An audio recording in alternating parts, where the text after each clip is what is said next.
Hallo, mein Name ist Shai Hoffmann und ich bin für meinen Blog Crowdlove unterwegs und ich möchte euch ganz viel Crowdlove schenken mit einer Geschichte, die mich sehr berührt hat. Ich habe vor einigen Tagen in der Berliner U-Bahn eine Geschichte von zwei Menschen gelesen, die jetzt zusammenleben, aber es sind nicht irgendwelche Menschen, nein, es sind sehr besondere Menschen, so wie ihr natürlich auch. Rebecca de Vries hat sich nämlich dazu entschieden, als Deutsch-Jüdin zusammen zu wohnen mit Abdullah, der ein Geflüchteter aus Syrien ist und demzufolge Moslem ist. Und wie sich das Zusammenleben gestaltet, welche Herausforderungen man so meistern muss, das verraten sie uns gleich persönlich. Hier sind wir also mit Rebecca und mit Abdullah und dadurch, dass Abdullah leider noch kein so richtig gutes Deutsch spricht, werden wir das Interview auf Englisch führen, so I'm going to switch to English. So thank you very much for your time here on our couch at Sharehaus Refugio, by the way. And my crowd would like to know, where did you know each other, or how did you know each other? I have a friend from Istanbul. She's Canadian. Her name is Nadia. And we were really close friends. Like, she always were asking where am I during the journey to here. So when I arrived to her, they already knew that I'm in Berlin. So she talked to Rebecca, and like the other day we met and we knew each other. Did Nadia mention that Rebecca is a Jew? No, actually, at all. And I didn't even know how they met before. She just said, I have a German friend, that's all. As Nadia called you and said, well, Rebecca, I've met a very nice guy. He is really polite. Do you want to live with him? What did you thought? Well, it wasn't like that. She asked us to host him in the beginning. And we didn't know that he will stay that long. We thought, he will stay for a few days. And Abdullah, then you went to this apartment and you just moved into the room, and then you thought, well, why are there a Chanukiah, for example, or probably a mezuzah on the door? What did you think? Well, first of all, I didn't know what does that mean until I saw a sticker or a poster on the wall. It says in Arabic, Yahudiya. It means Jew, female Jew. So I asked, and her brother wasn't there. So when I said, who's the Jewish? So both of them said, me. What did you... Everyone but you. So I didn't have that much of information about the Jew in Germany, and to be honest, I didn't know if there's Jews in Germany or in Europe. I thought they're all in Israel now, or some in the US. So you thought, Allah, I've landed at the two only Jews in Germany. No, I mean, later also we met some, like other friends, and they were really nice. You cannot judge also by the religion, so it's just something personal. The head, for example, of the Jewish Council in Germany, he said once a sentence that really bothered a lot of people. He said that in the culture it is anchored that a lot of Muslims are growing up with anti-Semitism. How did you grow up, actually?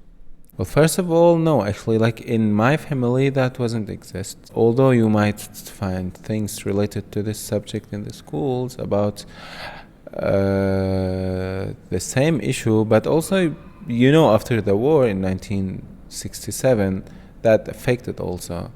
So, and I think in both governments teach the same. What did your parents think that you are living with Abdullah now? It wasn't a big issue. They met him recently when we met with the family for Hanukkah.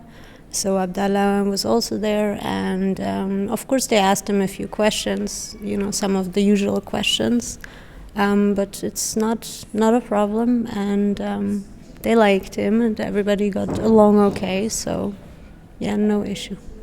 And how did your parents react that you said, well, mommy and daddy, I'm living with Rebecca and she's a Jew? Well, after explanations about staying with a Jew and about some organizations in here that Jews and Muslims are working together, they didn't mind. But with also telling that don't let it really affect you, or like don't lose your religion also, that only staying with Jews, and it might affect, and I think it's something natural as a parent they would tell their son. They didn't mind, and they, like, the idea of working and also living together, for them it was okay. It was like still to show the people that it's not true that all we have done together, it's only fighting. No, that we can still stay together as Jews and Muslims. Were there major challenges in living together? I think the biggest challenge was the fact that I'm a vegetarian and Abdullah refuses to eat a single meal that does not contain meat. I think that was our only challenge. Yeah. If you would have one wish, what would it be? If I want to really wish something, is to get my papers soon, so later I can go visit my family and start studying again. Or if I can complete my study also, I will do it. If not, so I'm gonna start something from the beginning. But as I said, first of all, I'll go to visit my family, then go to the place where I consider it as a hometown, which is Istanbul also. And Rebecca, you? I think I will join his wish in that, because I cannot wish for something better than this. You have 20 seconds with my crowd. What would you like to shout out to the crowd? I mean, what I wish for our people is to really understand what's going on in here. Try to be from the society without losing the basic of their culture or even their religion. It's important to understand the people who you are living with and to respect them, so on the other hand they will do the same also for you. Your 20 seconds with my crowd. I would hope maybe for the Jewish German community to be more outspoken when it comes to our responsibility to show solidarity with the refugees of today, to remember what happened to our own families. And maybe to look at the US and the UK, where there was a lot of Jewish petitions asking for awareness towards Islamophobia, and also for a more welcoming atmosphere towards the refugees. So I think that we can take that as a positive example.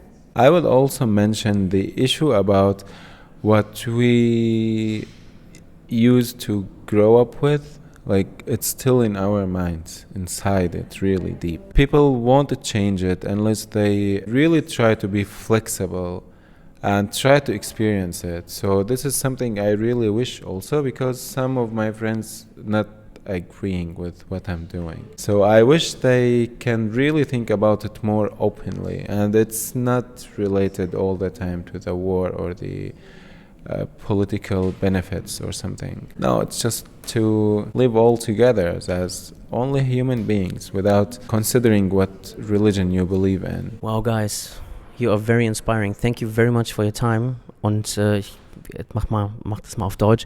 Also die Botschaft von den beiden: öffnet eure Herzen und seht darüber hinaus, was für Religion ihr habt, und kommt als Menschen zusammen. Und genau das will ich zeigen damit. Und wenn euch diese Videos gefallen hat, dann abonniert meinen YouTube-Kanal Crowdlove, sprecht darüber und shared dieses Video auf jeden Fall. Und ihr könnt mir Crowdlove auch spenden, indem ihr PayPal Me klickt, weil ich dafür eigentlich kein Geld bekomme und ihr mich damit ein bisschen unterstützen könnt. Shukran, toda, danke, Crowdlove, Shai Hoffmann, Abdullah, Rebecca, tschüss.